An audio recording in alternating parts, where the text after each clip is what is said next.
Dans les réseaux de neurones profonds, on va retrouver la même structure qu'on a dans un réseau de neurones normal, c'est-à-dire qu'on va avoir une couche d'entrée, on va avoir ensuite une ou plusieurs couches cachées, et finalement une couche de sortie qui va nous fournir la prédiction faite par notre réseau de neurones.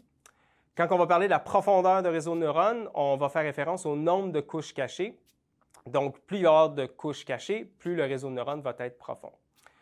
On va avoir aussi essentiellement les mêmes paramètres et hyperparamètres que dans un réseau de neurones normal. Et en particulier, pour les couches cachées, dans les hyperparamètres, il va y avoir le nombre de neurones cachés dans chacune des couches cachées. Donc ça va vraiment ouvrir beaucoup la liberté qu'on va avoir dans la configuration de réseaux de neurones profonds. Et de façon générale, la sélection du nombre de neurones cachés dans les différentes couches et comment elles sont connectées, on va appeler ça l'architecture du réseau de neurones profonds. Et donc, ce qu'on vise à faire avec un réseau de neurones profonds, c'est de construire des représentations sophistiquées de l'entrée en ayant plusieurs couches cachées qui vont de plus en plus extraire et représenter des concepts complexes et riches de l'entrée pour nous permettre de résoudre des problèmes comme de la classification ou de la régression. Si on pense à toute l'histoire de comment, en intelligence artificielle, on a tenté de résoudre des problèmes, au tout début, on avait des systèmes plus à base de règles. On avait un expert qui allait définir ces règles-là et dans ce contexte-là, il n'y avait aucun apprentissage. Un peu plus tard, l'apprentissage automatique est devenu populaire.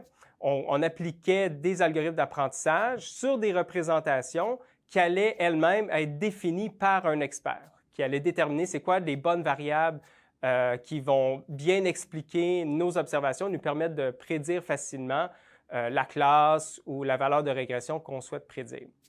Et en apprentissage profond, on fait un pas encore plus loin où on va en fait essayer aussi d'apprendre la représentation, ce qu'on va appeler en anglais des features, qui vont être utiles pour résoudre un problème de classification ou de régression.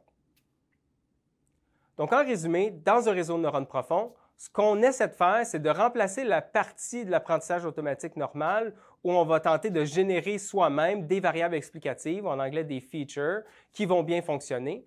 On va plutôt se baser sur une forme d'apprentissage qui va découvrir cette représentation, ces features qui vont être utiles pour résoudre des problèmes qui nous intéressent.